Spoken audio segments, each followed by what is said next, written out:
So இந்த model question தான் LCM ஹெச்சிஎஃப்ல அதிகமாக கேட்குறாங்க. அதுக்கு நமக்கு என்ன தெரியணும் அப்படின்னா ஃபார்முலாஸ் கட்டாயம் தெரிஞ்சிருக்கணும். ஓகேங்களா? இப்போ எக்ஸ் கியூப் பிளஸ் 1 அப்படின்னா என்ன, a cube plus B கியூபோட formula என்னன்னு அர்த்தம். சரிங்களா? ஸோ அது நமக்கு தெரிஞ்சிருக்கணும். So first X cube plus 1 அதாவது 1 கியூப்னு அர்த்தம். ஸோ இதோட ஃபார்முலா என்னன்னா X plus 1 into X square minus X, அதாவது ஏபின்னு வரும். அப்போ ஏனா என்ன, எக்ஸ், பினா என்ன, 1 எடுத்து மல்டிப்ளை பண்ணால் வெறும் எக்ஸ் மட்டும் இருக்கும். பிளஸ் பி ஸ்கொயர், அது 1 ஸ்கொயர். ஸோ அதோட வேல்யூ 1. அடுத்து என்ன இருக்கு, எக்ஸ் ஸ்கொயர் மைனஸ் 1. இது வந்து என்னன்னா ஏ ஸ்கொயர் மைனஸ் பி ஸ்கொயர் மெத்தட்ல இருக்கு. அதை எப்படி எழுதலாம், X plus 1 into X minus 1 எழுதலாம். அடுத்தது என்ன இருக்குன்னா எக்ஸ் பிளஸ் 1 ஹோல் ஸ்கொயர். ஓகேங்களா? ஸோ எப்பயுமே ஹோல் ஸ்கொயர்ல இருக்கும்போது நீங்க அதை வந்து எக்ஸ்பேண்ட் பண்ணி எழுதாதீங்கன்னு நான் சொல்லியிருப்பேன். இந்த மாதிரி ஸ்கொயர் கியூப்லாம் எக்ஸ் கியூப் பிளஸ் 1 கியூப் இல்ல எக்ஸ் ஸ்கொயர் பிளஸ் 1 ஸ்கொயர் அந்த மாதிரி இருக்குதுன்னா மட்டும்தான் நீங்க எக்ஸ்பேண்ட் பண்ணி எழுதணும். மற்றபடி இந்த ஹோல் ஸ்கொயர் ஹோல் கியூப்ல இருக்கும்போது நீங்க எக்ஸ்பேண்ட் பண்ணி எழுத தேவையில்லை. எந்த இடத்துலனா எல்சிஎம் அண்ட் ஹெச்சிஎஃப் கண்டுபிடிக்கும் போது. இப்போ நமக்கு என்ன தேவைன்னா எல்சிஎம் கேட்டிருக்காங்க. ஓகேங்களா? ஸோ எல்சிஎம்னா என்ன, என்னென்னலாம் வேல்யூஸ் இருக்கோ எடுத்து எல்லாத்தையும் எழுதணும். ஓகேங்களா? ஸோ இதுல என்னென்ன டைப் ஆஃப் வேல்யூஸ் இருக்குன்னா எக்ஸ் பிளஸ் 1 இங்க ஒன்று இருக்கு, இங்க ஒன்று இருக்கு, இங்க ஒன்று இருக்கு. அப்போ ஒரே ஒரு டைம் எக்ஸ் பிளஸ் 1 எடுத்துனா போதும். அடுத்து வேற என்ன வேல்யூ இருக்கு, எக்ஸ் மைனஸ் 1 இருக்கு.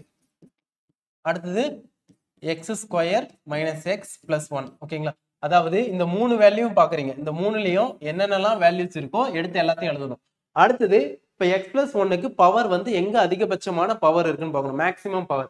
இங்க ஸ்கொயர் இருக்குல்ல, அந்த ஸ்கொயர் எடுத்து எழுதுங்க. அடுத்து எக்ஸ் மைனஸ் 1ஓட மேக்ஸிமம் பவர் பாத்தீங்கன்னா இங்க பவர்ல 1 தான் இருக்கு. ஸோ அதனால அதை அப்படியே விட்டுருங்க.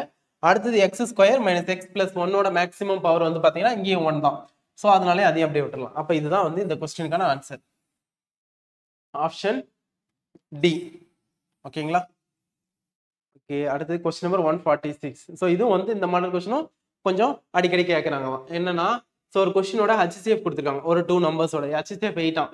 Which one of the following can never be their LCM. ஓகேங்களா? ஸோ அப்படின்னா நீங்க என்ன பண்ணணும்னா கொடுத்துருக்கிற ஒவ்வொரு ஆப்ஷன் எடுத்து இந்த 8 எல்லாம் டிவைட் பண்ணி பார்க்கணும். சரிங்களா? இப்போ இந்த 24 8ல டிவைட் ஆகுமா, ஆகும். 48 8ல டிவைட் ஆகும். 56 8ல டிவைட் ஆகும். ஆனா இந்த 60 மட்டும் 8ல டிவைட் ஆகாது.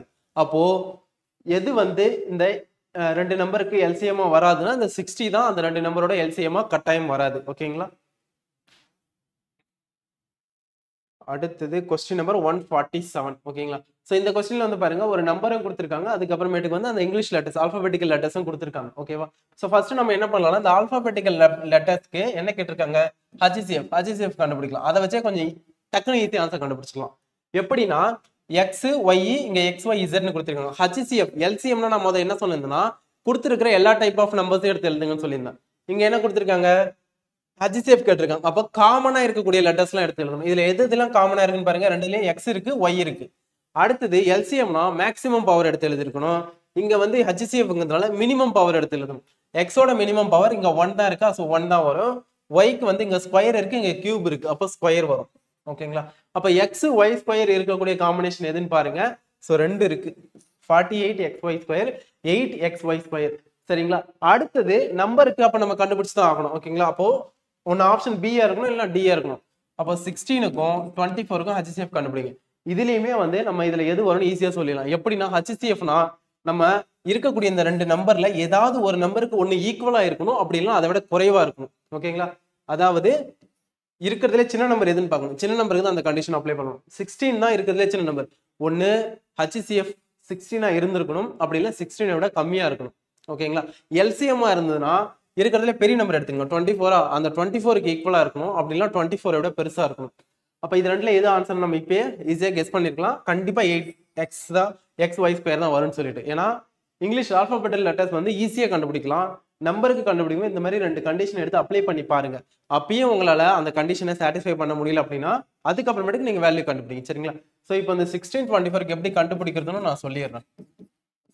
முடிஞ்ச வரைக்கும் இந்த மாதிரி லாஜிக்கை அப்ளை பண்ணி போட பாருங்க. ஓகேங்களா? அப்பதான் உங்களுக்கு நமக்கு டைம் சேவ் ஆகும். இப்போ 16 24 ஃபர்ஸ்ட் 2ஆல டிவைட் பண்ணலாம். எப்பயுமே வந்து நம்ம டிவைட் பண்ணக்கூடிய நம்பர் வந்து பிரைம் நம்பர்ஸா தான் இருக்கணும். இப்போ 8 12 மறுபடியும் 2ஆல பண்ணோம்னா 4 6 மறுபடியும் 2ஆல பண்ணா 2 3.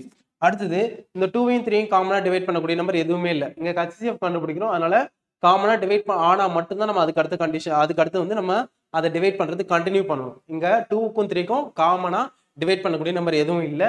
ஸோ இதோட ஸ்டாப் பண்ணிட்டு இங்க சைடில் இருக்கக்கூடிய இந்த 3 நம்பர் எடுத்து மல்டிப்ளை பண்ணுங்க. அப்போ 2 × 2 × 2 ஈக்குவல் டு 8.